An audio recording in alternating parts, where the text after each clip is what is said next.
नमस्कार दोस्तों, स्वागत है आपका हमारे YouTube चैनल पर। श्री हरिपाल जी द्वारकाधीश जी के बहुत बड़े भक्त थे। उनका जन्म ब्राह्मण वंश में हुआ था। श्री हरिपाल जी गृहस्थ भक्त थे। उन्होंने श्री द्वारकाधीश भगवान की उपासना में मगन रहने वाले एक संत को अपने सदगुरु भगवान के रूप में वरण किया था। श्री गुरुदेव जी महाराज श्री हरिपाल जी के घर आया जाया करते थे।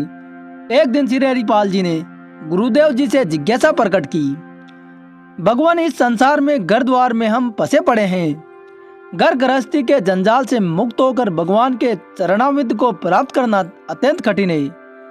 यही रहते हुए भगवान को प्राप्त करने का सबसे सरल उपाय कृपया कर हमें बताएं। श्री गुरुदेव भगवान ने कहा, हम तुम्हें ऐसा सरल उपाय बताएंगे कि एक दिन अवश्य भगवान आकर तुमसे मिलेंगे। श्री गुरुदेव जी ने कहा, तुम साधु संतों के चरणों में श्रद्धा रखकर उनकी खूब सेवा किया करो। तुम जीवन में एक नियम का निर्वाह कर लो तो भगवत प्राप्ति निश्चित है।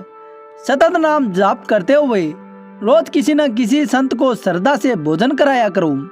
भगवान संतों के पीछे पीछे चलते हैं।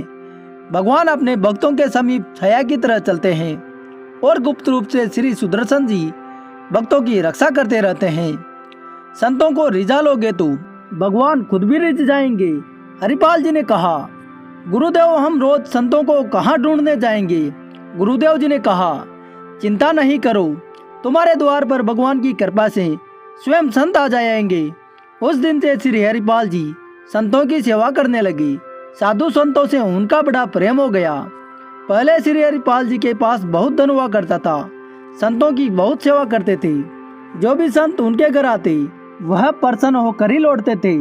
सब संत भ्रमण करते हुए अन्य संतों को कहते थे, एक बार कभी हरिपाल जी के घर भी जाकर देखो, कैसी निष्काम सेवा करते हैं, किस तरह से संतों के चरणों में श्रद्धा रखते हैं।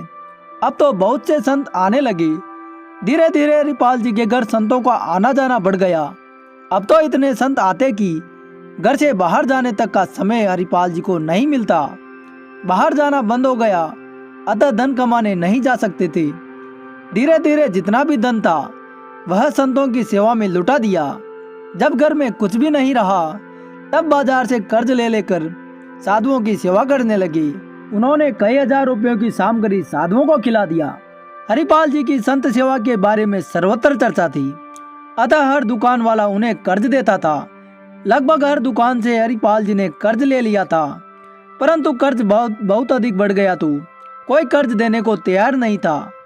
जब कर्ज मिलना बंद हो गया तब चोरी का सहारा लिया, परंतु साधु संतों की सेवा बंद नहीं की। हरिपाल जी बहुत बलवान थे। वे सोचते थे कि यह भगवान और संतों से विमुख लोग दान धर्म तो करते नहीं और न भजन करते हैं। भगवान से विमुख लोगों का धन यदि चोरी करके संत सेवा करी जाए तो इन भगवत विमुखों का अन्न संतों के पेट में जाएगा। इस तरह से इन भगवत विमुख लोगों का भी कल्याण हो जाएगा और संतों की सेवा भी हो जाएगी। चोरी करते समय यह ध्यान में रखते थे कि भगवान से विमुख धनिक का धन ही चुराए। जो भक्त वैष्णव संत हो अथवा भक्त का कोई चिन्ह तिलक घंटी दिखाई पड़े तो उस व्यक्ति का धन चोरी नहीं करते थे। संतों की सेवा थोड़ी देर के लिए स्त्री को सौंपकर बाहर जाते थे और घूमकर यह देख लेते थे कि किसके घर में भगवान की सेवा नहीं होती, भजन नहीं होता। फिर रात में जाकर उसी घर पर चोरी करते थे। एक दिन बाहर जाकर सोचने लगे, आज किसके घर में चोरी करनी चाहिए। उन्हें एक वैश्य व्यापारी का घर दिखाई पड़ा। हरिपाल जी ने वहां जाकर देखा कि यहाँ कोई कंठी तिलक धारण नहीं करता, घर में जाप कीर्तन नहीं होता।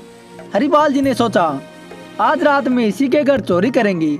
रात्रि के समय हरिपाल जी उस व्यापारी के घर में चले गए और चोरी करने लगे। जिस व्यापारी के घर में हरिपाल जी गए थे वो गुप्त रूप से भगवान के भजन करता था। संतों में उसकी बहुत श्रद्धा थी, वैष्णव वेश में उसकी श्रद्धा थी, परंतु वह बाहरी रूप से तिलक घंटी धारण नहीं करता था। वह यह भी जानता था कि हरिपाल जी संतों की सेवा के निमित्त चोरी करते हैं, परंतु कंजूस होने की वजह से कभी हरिपाल जी की सहायता नहीं कर पाई। हरिपाल जी रात में जब उसके घर पर चोरी कर रहे थे तभी थोड़ी आवाज हुई। व्यापारी की बेटी नींद से जागी और पिताजी को भी नींद से जगाया। व्यापारी की बेटी ने कहा, पिताजी, लगता है घर में कोई चोर घुस गया है। हरिपाल जी एक जगह छिप गई। व्यापारी अपनी बेटी से कहने लगे, शांत रहो, आवाज न करना। यहाँ श्री हरिपाल जी के अलावा चोरी कौन करता है? इस नगर में एक वही तो चोर है। हमारा परम सौभाग्य है कि हरिपाल जी हमारे घर चोरी करने पधारे। कंजूसी के कारण हम उन्हें धन तो कभी दे नहीं पाए, परंतु अब हमारा भी धन संतों की सेवा में लगेगा। तुम जाकर शांति से सो जाओ, नहीं तो संतों की सेवा में विघ्न होगा। वह दोनों जाकर सो गए, परंतु हरिपाल जी ने उनकी सब बातें सुन ली। हरिपाल जी रोने लगे और पश्चाताप करने लगे कि यह व्यापारी संतों से कैसा भाव रखता है। अब घर घर चोरी करना भी सही नहीं लगता। पता नहीं कौन गुप्त भक्त हो और हमें अपराध लगे। मन में बहुत गलानी हुई और निश्चय किया कि आज के बाद रात्रि के समय किसी के घर में चोरी नहीं करूंगा। जिस चादर में चोरी का सामान ले जाते थे, वह चादर भी हरिपाल जी उस व्यापारी के घर छोड़ आए। व्यापारी जान गया कि यह चादर संत हरिपाल जी की है। प्रसाद रूप में उसने उस चादर को स्वीकार किया और मस्तक से लगा लिया। सतत नाम जप और संत सिया से हरिपाल जी सिद्ध महात्मा हो गए थे। जैसे ही वह चादर व्यापारी ने अपने मस्तक से लगाई, उसके शरीर में आनंद की एक लहर दौड़ गई। पूर्व में वह संत और भगवान में श्रद्धा रखता तो था, परंतु प्रत्येक सेवा कभी नहीं करता था। उसकी बुद्धि ऐसी निर्मल हो गई कि वह भी संतों की सेवा में लग गया। तब से हरिपाल जी भक्ति नहीं करने वालों को पहचान कर लूटपाट करने लगे। एक भाला लेकर जंगल वाले रास्ते पर खड़े हो जाते। हरिपाल जी बड़े बलवान संत थे। वे मार्ग में देखते रहते कि कौन रामकृष्ण आदि भगवान के नाम नहीं लेता, उसी को लूट लेते। एक दिन कुछ लोग उस रास्ते से जा रहे थे। हरिपाल जी ने उनके गले पर भाला रख दिया और कहा, जितना धन है सारा हमें दे दो। उनमें से एक व्यक्ति डर गया और उसके मुख से निकल गया, हे द्वारकाधीश, हे विठलेश, हे कृष्ण, हमारी रक्षा करो। हरिपाल जी भगवान का नाम सुनते ही पीछे हट गए और उन्हें छोड़ दिया। उन लोगों ने सब तरफ यह प्रचार कर दिया कि जंगल के रास्ते से जाने वाले सभी भगवान का नाम गाते हुए जाएं। उन्हें हरिपाल जी से कोई खतरा नहीं होगा। अब उस रास्ते से जाने वाले सभी लोग सीताराम राधे श्याम कृष्ण कृष्ण गाते हुए चलते। अब हरिपाल जी की लूटपाट पूरी तरह बंद हो गई थी। एक दिन द्वार पर बड़ी सी संत मंडली आ पहुंची। अब संतों का सत्कार कैसे करे, अपनी स्त्री से यही बातचीत करने लगे। घर में कुछ भी सामग्री न थी। ऐसे में दोनों दंपति भगवान का स्मरण करने लगे। निष्कंचन भक्त श्री हरिपाल जी को चिंतित जानकर द्वारका में श्री रुक्मणी जी के महल में विराजमान भगवान श्री कृष्ण सोच में पड़ गए। उनकी साधु सेवा की निष्ठा ने भगवान का मन हर लिया था।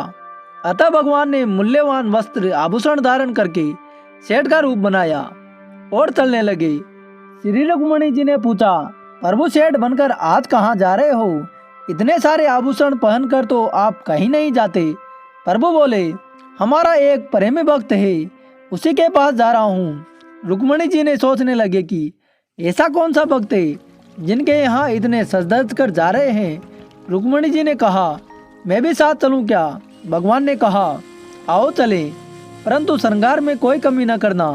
सारे सुंदर आभूषण आप धारण करो और हमारे साथ चलो। भगवान ने रुक्मणी जी से कहा कि हम ऐसे भक्त के यहाँ जा रहे हैं, वहाँ कोई भगवत चर्चा न होने पाए, केवल व्यापार वस्त्र आभूषणों के बारे में ही बात करना।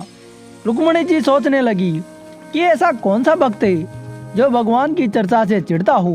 दोनों सेठ और सेठानी श्री हरिपाल भक्त जी के द्वार पर आए और पूछने पर श्री हरिपाल से कहने लगे, अजी हम अमुक गांव जा रहे हैं। मार्ग में अकेले जाने पर अनेक संकट हैं।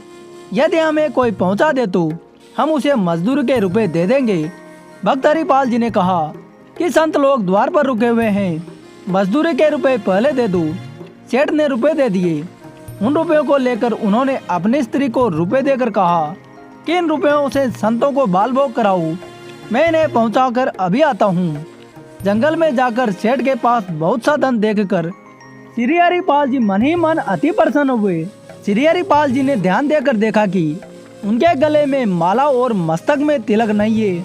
ये वैष्णवों का सा आचार नाम का उच्चारण आदि भी नहीं कर रहे हैं। इनके शरीरों पर अति मूल्यवान इतने आभूषण हैं तो घर में सोना चांदी जवाहरात के भंडार भरे होंगे। ऐसे में यदि मैं यह सब छीन भी लूँ तो कोई विशेष हानि नहीं होगी। सेठ सेठानी भी केवल घर व्यापार की बातें ही करते रहे। एक स्थान पर रुककर श्री हरिपाल जी दोनों से बोले, तुम्हारे पास जितना भी सामान है सब साधु संतों के निमित्त न्योछावर अपने शरीर से उतार कर डाल दो, नहीं तो पिटोगे। उन दोनों ने सब कुछ उतार कर डाल दिया। श्री रुक्मणी जी के अंगुली में एक छल्ला था, वह उनसे नहीं निकला। तब श्री हरिपाल जी उंगली मरोड़कर उसे निकालने लगे। तब वे बोली, अरे तू तो बड़ा ही कठोर है, मेरी उंगली टूट जाएगी, इस छल्ले को छोड़ दे। भक्त जी ने कहा, छोड़ कैसे दूं, इससे तो कई संतों का भोजन होगा। इस साधु सेवा निष्ठा की बात सुनकर भगवान ने सेठ रूप को त्याग दिया और श्याम सुंदर अनुरूप धारण करके अपने भक्तों को दिखाया। हरिपाल जी के गुरुदेव की वाणी सत्य हो गई, तुम मेरे प्यारे हो, भक्तों में श्रेष्ठ हो। ऐसा कहते हुए भगवान ने हरिपाल जी को छाती से लगा लिया। जब कोई भक्त जीवन में कोई नियम बना लेता है तो उस नियम की दृढ़ता की परीक्षा अवश्य होती है, और यदि वह उस नियम का किसी भी परिस्थिति में त्याग नहीं करता तो भगवान की प्राप्ति सहज हो जाती है। गुरुदेव जी के द्वारा दिया हुआ नियम हरिपाल जी ने कभी नहीं छोड़ा। कैसा भी दुख आया परंतु संतों की सेवा करते रहे। बाद में भगवान ने हरिपाल जी की संत सेवा से प्रसन्न होकर उन्हें अपार धन दौलत दिया। प्यारे साथियों, आपको वीडियो कैसी लगी कमेंट बॉक्स में लिखें, और आप इस चैनल पर नए हो तो चैनल सब्सक्राइब करें।